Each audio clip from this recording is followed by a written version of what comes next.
This is probably one of the best days to preach and one of the worst days to preach. It's hard to preach on Mother's Day because we live in a broken world. And so we want to recognize that this morning. But it's also really cool to preach on Mother's Day because we all have one. So it's probably the most relevant preaching day in the church. Not everybody wants to talk about Jesus all the time. Not everybody wants to talk about their hockey team all the time. But one way or the other, whether your life was great or your life was troubled, one thing I've discovered over coffee is everyone loves to talk about Mom. And sometimes it's tough and sometimes it's good. So before we preach, I want to pray with you, and I want to assure you I am in no way downing Mother's Day, because as two wayward sons, my brother and I, Mother's Day was kind of like the anchor of our life.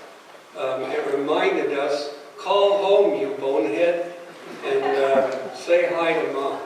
So today we're going to do some busting of the motherhood myth, but in no way degrading the day or moms at all. So let's just pray. Father, thanks for today. Thanks for the worship this morning. It's amazing. Thanks for you. I thank you that you mother all of us in a way that no one else can. And how you care for us and nurture us should change how men and women live in this world. So help us to hear your word. Help us to understand who you are in a deeper way. And help us to go from this place transformed. I pray in Jesus' name. Amen. So let me start by saying this: good morning and happy Mother's Day.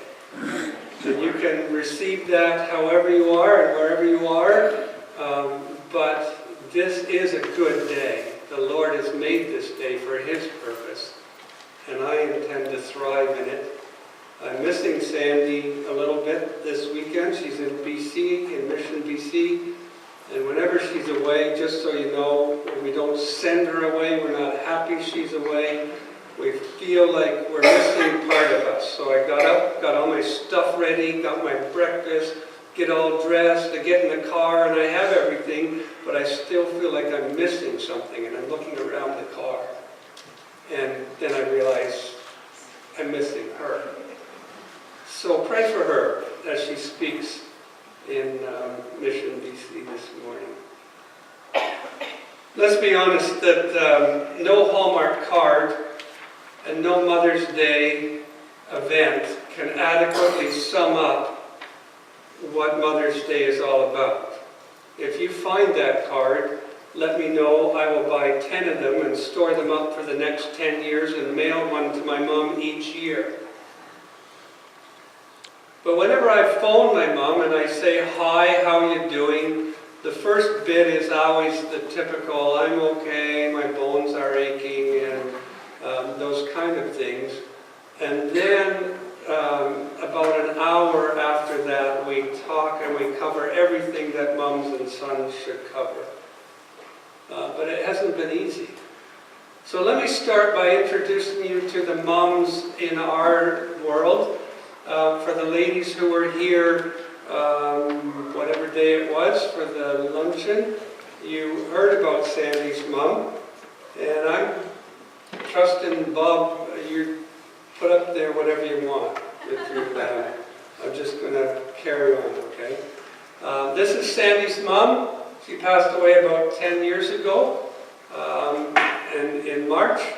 An amazing lady, Russian, born in the Ukraine, came through the war, one of the most generous, graceful people I ever met in my life. I was raised by a musician mentor in many ways, And he used to tell me, if you're going to get married and you're dating someone, take a look at the mom. Because your wife will turn into her mom, and if you're happy with the mom, then there's a really, really good chance that you're going to be happy with your wife. And with all the, I mean, he was a chauvinist and everything else, so I admit that. But there's some truth in that. And for me, as a long-haired guy who drove a car that you could hear 6 blocks coming away, and showing up at their house at midnight or 1 o'clock, dropping Sandy off back home after we volunteered at the mission and worked at the mission downtown. Her mom always received me with grace. She always had pizza in the oven or something on the counter, and she always would grab my cheek, and her grandmother would grab my, eat, you're so skinny. I loved it there. And I found there what I couldn't find anywhere else except with Christ, total acceptance. And we held the secret. Sandy and I met, and that day that we met, we decided we were getting married. I don't know quite how that worked. I wouldn't recommend it for everybody. But for months afterwards, we tried to figure out how to tell Sandy's mom that we were getting married, and because both our parents are divorced. And we knew that marriage was not the highlight of their life. It was the focus of their life, but not the highlight of their life. And so we decided with courage about 6 months in to go and tell Sandy's mom that we're getting married, and I'm in the other room, and Sandy says, Mom, you know, and I could kind of hear the conversation, and then all I hear is, oh God, no, you're not getting married, you know, coming from the other room, and Sandy says, yes. And I was treated with grace beyond what I could understand. So that's Sandy's mom, but I do want to say this in honor of Sandy. She has built on what her mom built into her, and she is an amazing woman of God. So at any chance, get to know her, get beyond the ministry rush and all those other things, and find her where she is. I just melt when I think of her heart for Jesus and for me. So happy Mother's Day to my wife. She's done an amazing job with our kids, and I'm very grateful for her. The next mom is my mom. My mom is a feisty 88-year-old woman, drives a big SUV. She had to get a new one because she flipped the one that she had on the roof in the winter time. Got out of the vehicle, walked out to the road with her head bleeding, and thought that the guys had stopped by the side of the road to ask for directions. And she was trying to give them directions, and they were stopping because they saw this lady flip her SUV end over end, a big Ford Explorer, into the snow and ended up on its roof. But that's my mom. And it took that kind of mom to raise my brother and I. And she still has it. When my mom says, stop doing that, the entire half of Lanark County and right down past Westport freezes. We all stop. Great Christian lady, great grandmother, pretty cool lady, and I'm glad to be like her. Today I want to share some thoughts with you from a blog I've been reading, and I know we live in an afflicted time in the world. So to be a man is a dangerous sport in many ways these days. But it's even more dangerous to be a woman. So I don't sure how, as human beings, we got to that point. But every now and then you can find some stuff to read and some teaching and some people's insight on the internet that's actually really cool. And this is one of them. And I was captured by some other stuff, but as I was reading through her stuff, I encountered this one, Busting the Motherhood Myth by Jenny Ray Armstrong. I would encourage you to go and read some of her blog and her things. JennyRayArmstrong.com. You can go there and you can find her blog and you can find other stuff. I don't agree with everything she says, but she's a Wesleyan pastor, raising 4 sons, I believe, up in Minnesota. I wrote her, asked her if I could preach on this, but adapt it to here and put the Rusty spin on it. We've had a great email conversation, and so I just want to give her credit for the seed idea, the thing that stirred me to a few hours of questioning what it means to come up on Mother's Day 2018. What could this look like? And so I just want to say thank you to Jenny Ray Armstrong for her stuff. I don't know if you know this, but in the Free Methodist Church, we value women in ministry and ordination, and I want to bring that forward because if you're sitting here and you're a member of this church or an adherent of this church, we are a denomination that ordains women not because we have to and not because of politically correct pressure. We ordain women because we believe that they're called by God as our equal in ministry. That in the world is, if in some places that might start a bit of an argument. But I hope it never starts an argument here. And I value that. And I'm not sure how to express it entirely, but Sandy speaks in churches all across this country. And sometimes she's better at it than I am. And I value that. Let's deal with myth number 1 that we encountered as I was reading through Jenny Ray's stuff. The 1 day a year myth. This is the myth we all know, right? This is the myth that is obvious. This is the idea that 1 day a year is not adequate for honoring your mother or your father. 1 day a year doesn't cut it. In Exodus 20:12, God commands us to honor our mother and our father. And why should we do that? Well, number 1, because He commands it, and if you don't do it, you're messing with God, and you're messing with holiness. And there's a connection between God listening to your prayers and how you honor your mother and father. Did you know that? And I'm actually wondering, as I was reading, how much trouble our world is in comes from the idea that we live in a generation era of expectancy and kind of one that doesn't honor their mother and father.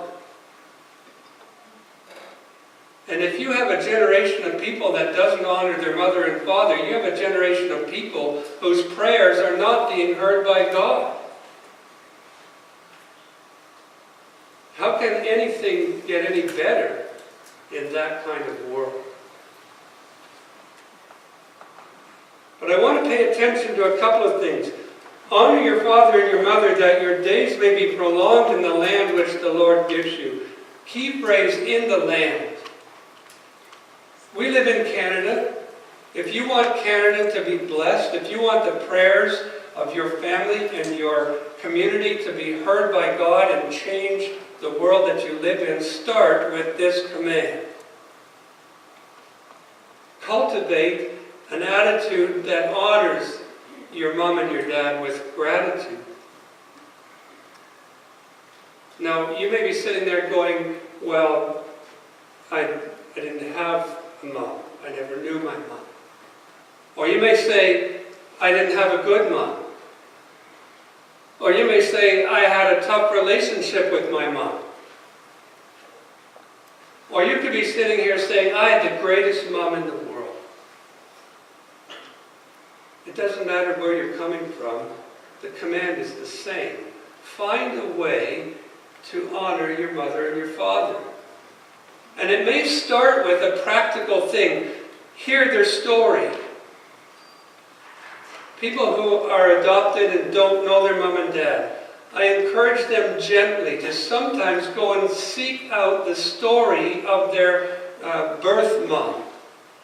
Because in seeking out the story and actually hearing the story of people's lives, we gain handles that we can hold on to while we're trying to understand them, while we're trying to forgive them, while we're trying to reach into ourselves and figure out how we're made.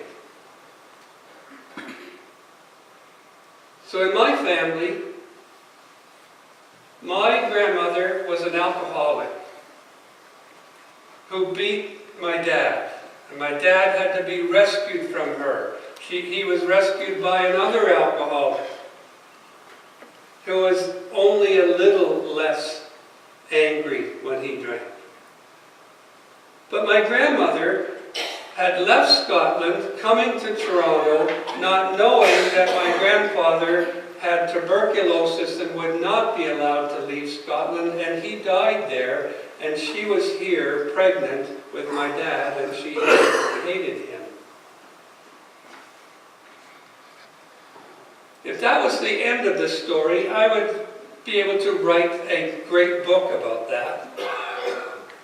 But later, as I listened to the story of my grandmother, I found out something interesting. My grandmother accepted Christ very late in her life at an inner city mission in Toronto, where Sandy and I would later, without knowing that part of the story, would meet and get married. You think God does stuff with our story? In hearing my grandmother's story, I began to understand my father's story, why he was so angry, unable to have lasting relationships, why he was so brilliant in one area but couldn't make family happen in another area. And when my dad was hit by a little old lady in a very big car, we brought him home and cared for him in Perth for 19 years. Partly because I knew more about my grandmother's story.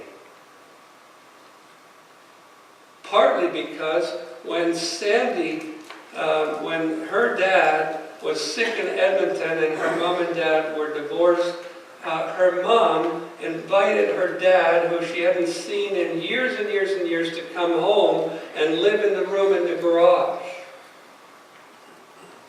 And he died there in the garage of Helena's house, a miserable old man, but cared for by an amazing lady. I learned from her what it meant to be nurtured by God in a way that mothers nurture the way they should. One day a year is not enough. If we honor our father and mother, we will be able to live in the land, in Canada. But there's a key to this that puzzles me in Deuteronomy. The same verse, honor your father and your mother as the Lord God has commanded you, and your days may go well with you on the land which the Lord gives you.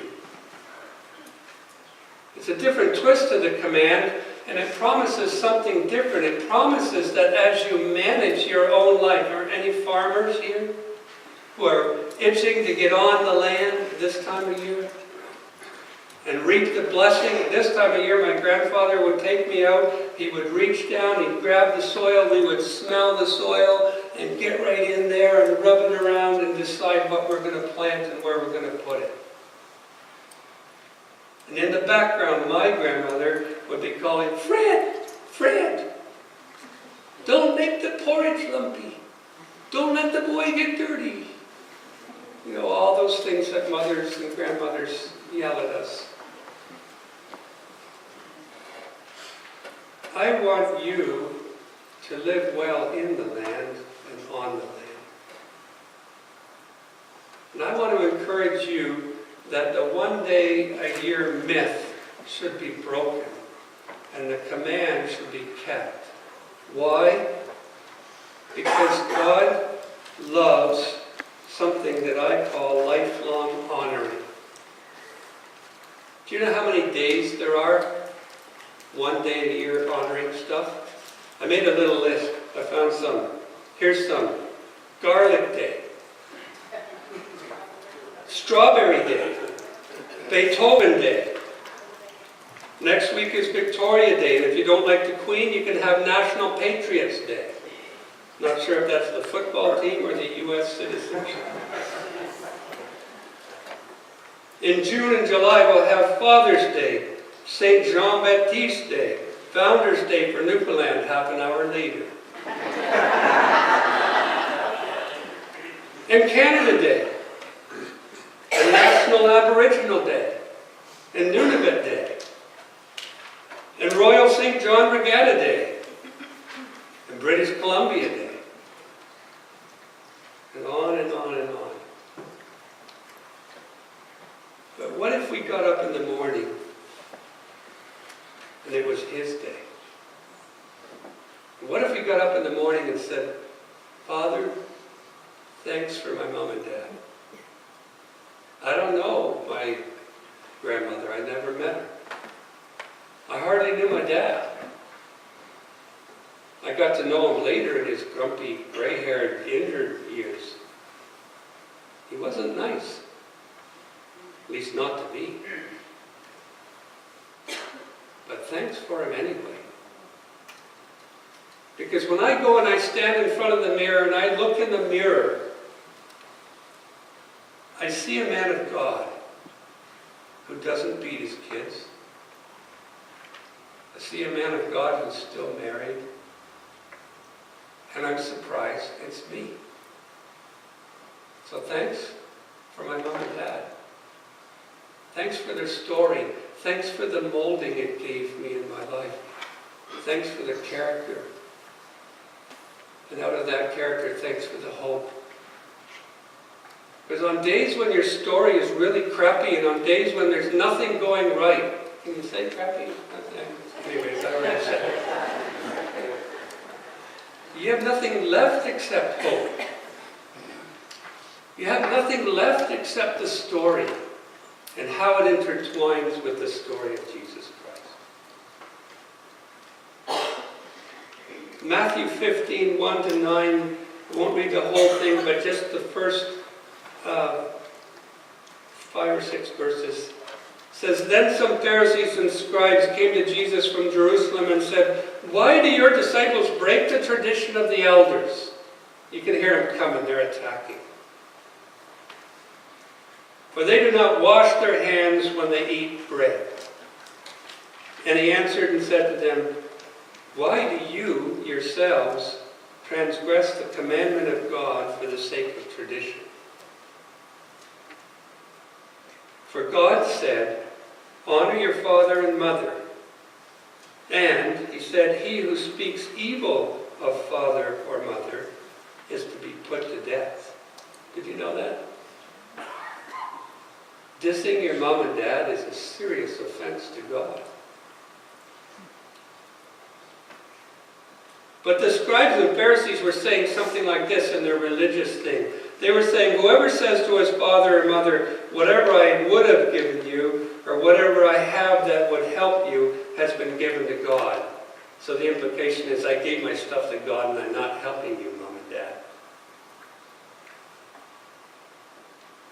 And he is not to honor his father and mother. So what they had done is put a rule in the church, in the Jewish synagogue and in the temple, that if you had given all your stuff to God, then you were relieved from the obligation to honor your father and mother. And you could avoid that obligation by just giving an offering over here. And in many ways, one day a year honoring is just like that. If I just go and find a the $8 card would be better.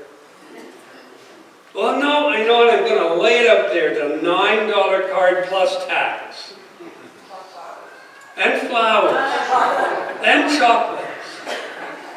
I'm going to lay it on so thick today that it releases me from the obligation to honor my mother and father. Because they're difficult. Because I didn't like her. And I did like my mom, so, but not everybody does. There is nothing, absolutely nothing, that can circumvent the command of God to honor your mother and your father. There's absolutely nothing that will stop him from fulfilling his promise when you do. You want to prosper in your land and on your land? Start by going to the window every morning. Your Majesty, thanks for life. Thanks for my mom and dad. Thanks for creating me in your image.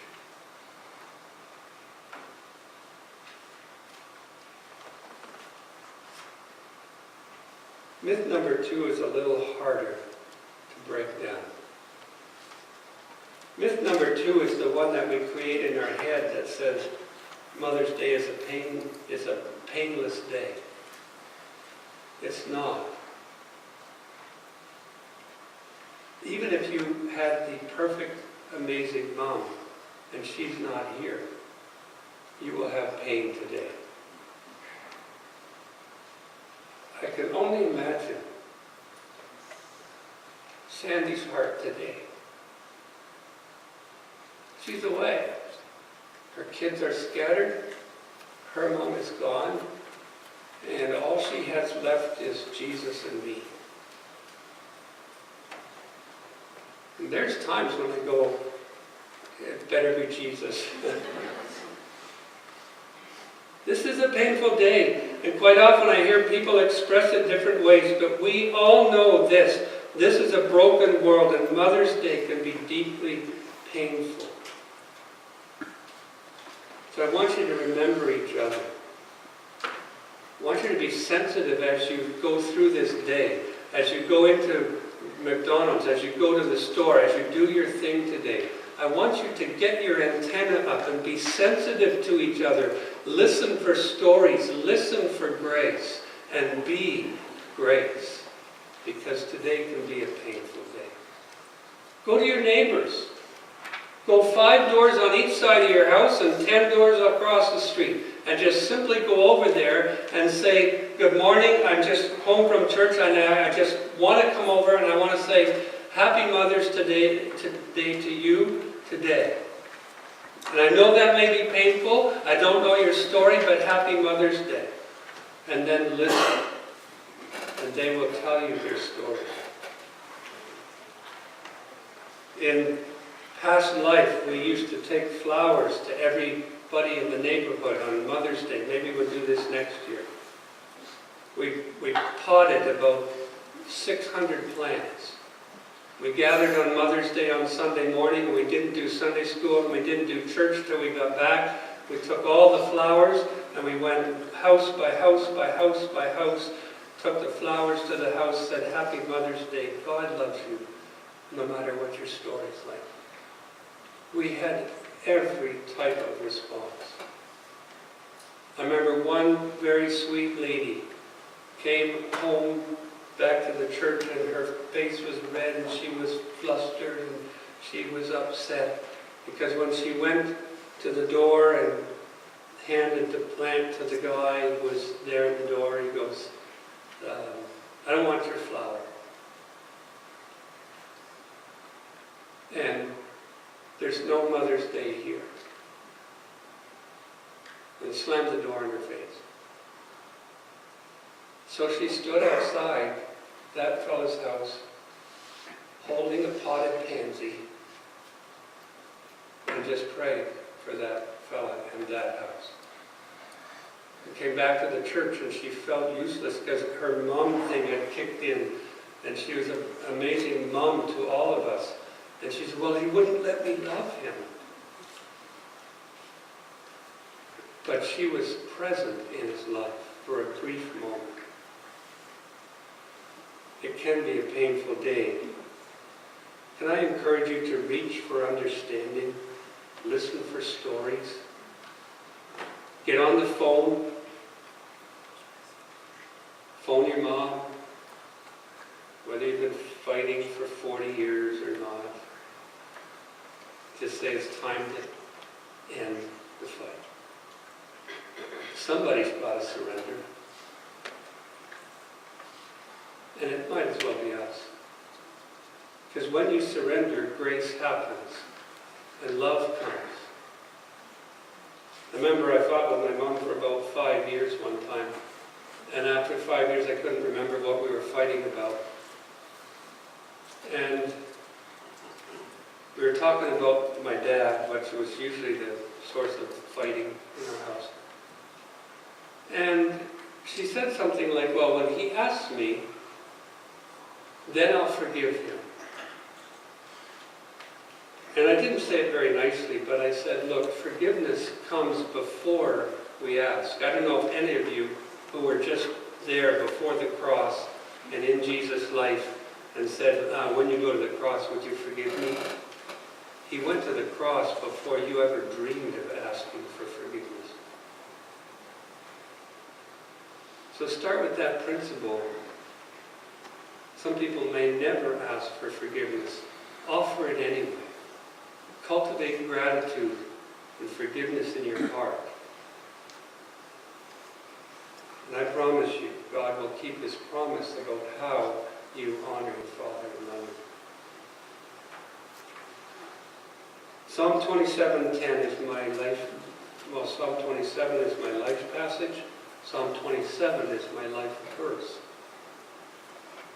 For my father and my mother have forsaken me, but the Lord will take me up. I want to encourage you, whether you're married or single, whether you have children or no children, can I gently say to you this morning that you are deeply loved by God. It's not dependent on whether you've been a great mom. It's not dependent on the fact whether you've been a mom at all. But if you want a good exercise sometime, sit down in a room quietly alone with no one else around the room and make a list of the moms in your life. Because you have a birth mom, but I can guarantee you that God has lifted you up and held you up using other moms. Make a list of the moms and the dads that God has brought into your life and post it somewhere on your fridge or something and thank God for them every day.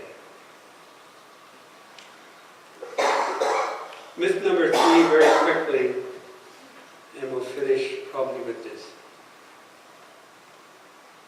Romans 12:1-5 says this, therefore I urge you, brethren, by the mercies of God, to present your bodies a living sacrifice, living and holy sacrifice, acceptable to God, which is your reasonable spirit service of worship.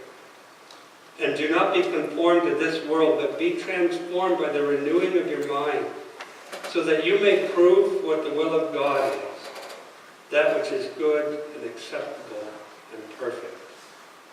For through the grace given to me, I say to everyone among you, not to think more highly of himself than he ought to think, but to think so as to have sound judgment, as God has allotted to each as a measure of faith. For just as we have many members in one body, and all the members do not have the same function, so we who are many are one body in Christ, and individually members of one another. Myth number 3 is what I call the highest calling myth. We live in a world, and I don't know where it comes from entirely, but we have a friend named Jerry who phones us every so often, And almost every time he phones us, and he's been doing this for 30-something years, we've been married 38 years this year, Jerry will phone up and say, "Hi, how's Sandy? Is she in the kitchen, barefoot and pregnant?"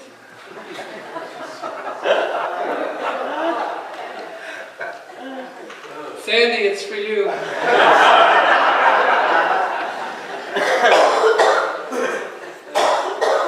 And I leave the room. And I hear, "No, I'm not." I don't know where that comes from. And believe me, I am not pulling down motherhood or marriage and being a wife when I say this. The highest calling for women is not motherhood. It isn't. You may have fallen into believing that myth, but it is a myth. In Genesis 1 and in Genesis 2, there's two accounts of creation. The first is a general account. It goes, "I made Adam, and it's not good for Adam to be alone, and so I extracted out of Adam a rib, and I made woman for Adam." That's the general account. But there's a more detailed account in Genesis 2. It's the same event, extracted out even more, and it says that we will make them in our own image, a man in our own image, and women in our own image. They will be imago Dei. They will have the image of God stamped on them. And I put it to you that the highest calling for a woman is equal to the highest calling for a man. To enter into an intimate relationship with Jesus Christ, the creator of the universe, and be transformed daily, minute by that relationship. And everything else, every other calling, falls out of that intimate relationship with the creator of the universe. We live in a world that's in a battle over genders, and we live in a world that's in a battle over what marriage should look like. But we've forgotten that all of those things are built on a single foundation relating to Jesus. And marriage is sanctioned by God. It's His institution. It reflects how the bride, the church, is to relate to Jesus Christ, the creator of the universe. I get that. But we have done a total disservice to ourselves as human beings when we take away the image of God for women that allows them to be single, or it allows them to be a wife without children, or it allows them to be a mother who's lost her children and grieves for the rest of her life, or to be a great-grandmother, or to be a great-great-grandmother. All of those roles are diminished and torn down and distracted and perverted unless we elevate the highest calling of women to be a relationship with Jesus Christ. In my marriage, my calling as a man married to Sandy is to support, enhance, encourage, supplement what? Her relationship to me? No.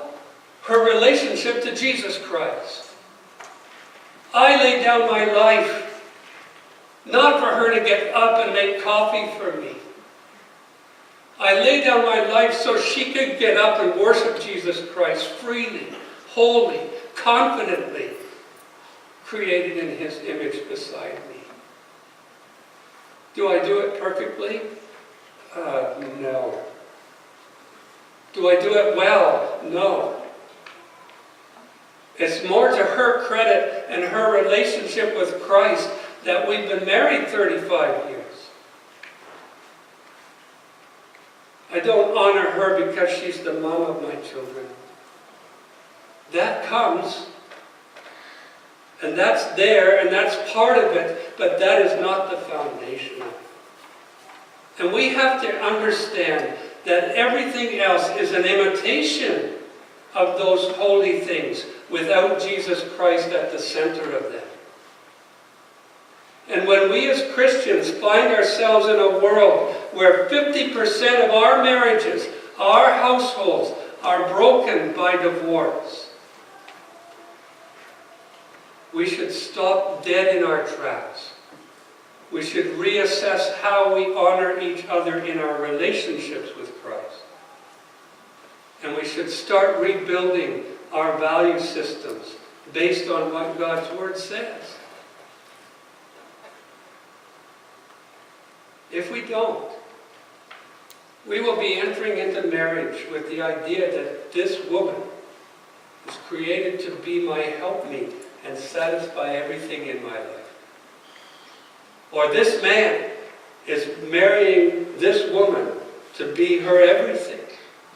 And I don't know how long it took you, but it took us about 15 minutes of married life to figure out that I was not her everything. And I never have been, and I never will be. The highest calling of a woman is to be in a right, wholesome, fruitful relationship with Jesus Christ. And everything we do, everything, and I love the Cinderella boutique, aiming at the heart of the girls who are going into prom and into graduation, to rebuild their self-image. They get just beaten up. You want to build on that, here's how you build on that. Help them become women of God. Help them know when they go to the prom that there's some boneheaded guy who's going to fall in love with them in 5 minutes and not treat them right. That's the world we live in, is it not? But don't hate men. Love yourself. Love Jesus Christ. And in that relationship, you will be able to discern whether you want to even spend 5 minutes with a guy or not. As a woman of God. Psalm 54:4 says this, "Behold, God is my helper. The Lord is the sustainer of my soul." I want to just very, very briefly say that that word help me that we use to have women marry men, and we've misused that. You know, you're my helpmeet, you're my soulmate, you're my... Did you know that it actually means, number one is helper, but it actually also means opposer or ally? That's why I picked that graphic. It actually builds you into a relationship that becomes the end of your life. If you get married, you die to yourself. And you're held for the rest of your life in opposition to each other, in gentle, caring, loving opposition to each other, planted on the same ground, leaning towards each other and leaning away from each other, so that when you have ideas that would carry you into sin, your wife can come in and she can say, "Wise up." And she can correct with the voice of God in your relationship. And when your wife comes home from work in the world that we live in and her ego is beaten up and she wants to manage things and just do it mechanically because she's so hurt that she doesn't know what to do, you can lay your life down for her. And you can demonstrate Jesus Christ to her in a way that will find you melting together.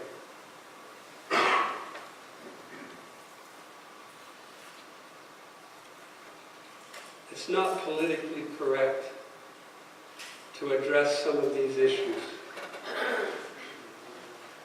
But do you think that any of the gender battles we're struggling with in the world that we live in now might be related to the fact that we have failed to elevate women to where they belong because of cultural values of church and life, so that they take a subservient position to their relationship with Jesus Christ? Is it possible that men and women together have allowed worldly values to encroach on how we value motherhood and fatherhood? I can only speak in the terms of cars, but for me, when you're aligning the wheels of your car to make it drive straight, you do not put the wheels perfectly straight. Did you know that? So ladies, if you have never done this and you want to go to a garage and you want to put the male chauvinist guys in your place, you just go in and say, I'd like my car to get in alignment, and I want you to check the toe in. And they'll look at you. I tell my daughter this. Because even when you're getting your car fixed, we have images and values that are degrading for women. But when you're aligning your car, you actually toe in the front wheels. They oppose each other. They actually have a slight resistance to the road in both directions, so that when you take your hands off the wheel, the car will drive straight, not because the wheels are aiming straight, but because they're opposing each other very, very slightly as you drive down the road.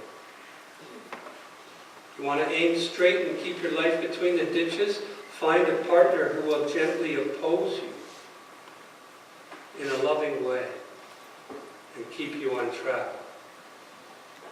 Are you struggling with relationship and on the edge of just calling it quits and leaving because the person you're with doesn't satisfy you or doesn't fulfill you? I would say, you know what? Surrender. Surrender to Jesus Christ and have our values transformed in the quietness of some safe place with some safe people. And then come home and announce that you have surrendered your values and your conditions of living together to Jesus Christ. And He has said, as a husband, I'm going to lay my life down for you. As a wife, I am going to be your slightly opposing helpmeet for the rest of our days.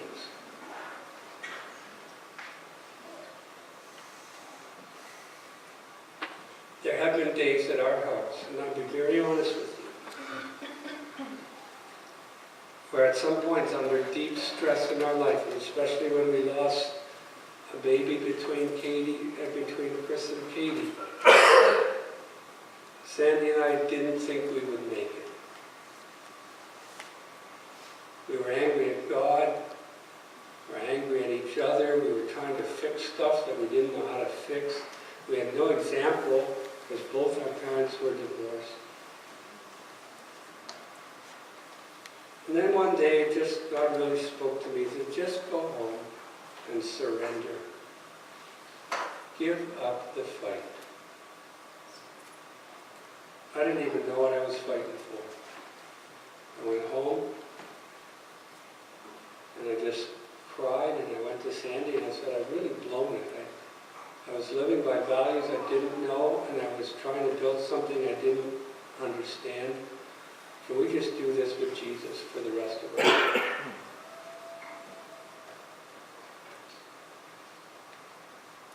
And He answered our prayers. And so I just want to say to you this morning, there's myths surrounding Mother's Day that you are the agents of change. You have the power. You have the decision-making grace to invade your families and change the world. And Jesus will be with you.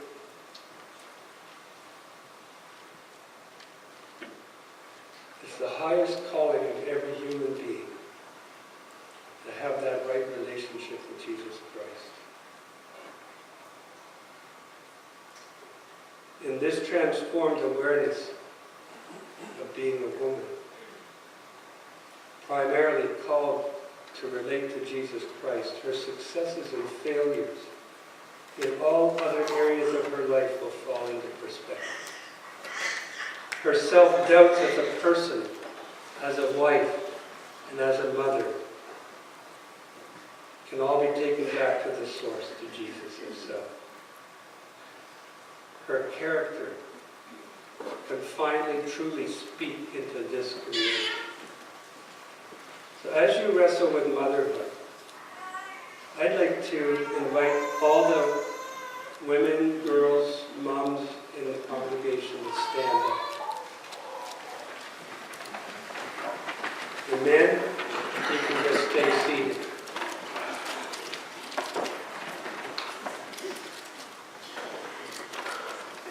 I thought about this and I prayed about this, and ladies, we do this sometimes. It's old, it's an ancient practice of the church. You turn your hands down to release anything you're holding on to. When you're ready, you turn your hands up to receive the blessing of God. So can we take a minute?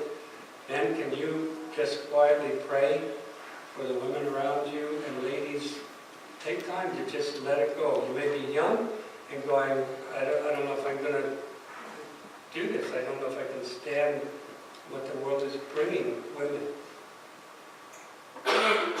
You may have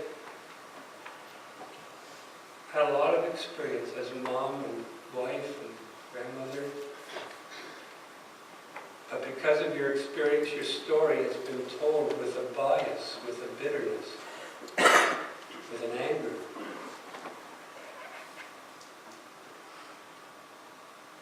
It's time to just lay that stuff down. Tell your story with grace. The women of the next generation are waiting for you to tell them how to do this. When you're ready, just turn your hands over and receive this blessing. Scoured through the Bible, I found a few amazing, more than a few, but lots of amazing women. Here is your benediction, ladies, and then worship team come and lead us out of this place. May God grant you the strength and wisdom to form loyal and faithful friendships like Ruth. May He give you the bold, gentle spirit of Esther. May He teach you to have a submissive heart to the sound of His voice, like Mary. And may you find in quietness and confidence your strength. May you bear fruit that reflects Him. And may these words be used to describe you as you walk with Him. Loving, joyful, peaceful, patient, kind, good, faithful, gentle, self-controlled. May God richly bless you this Mother's Day. Happy Mother's Day.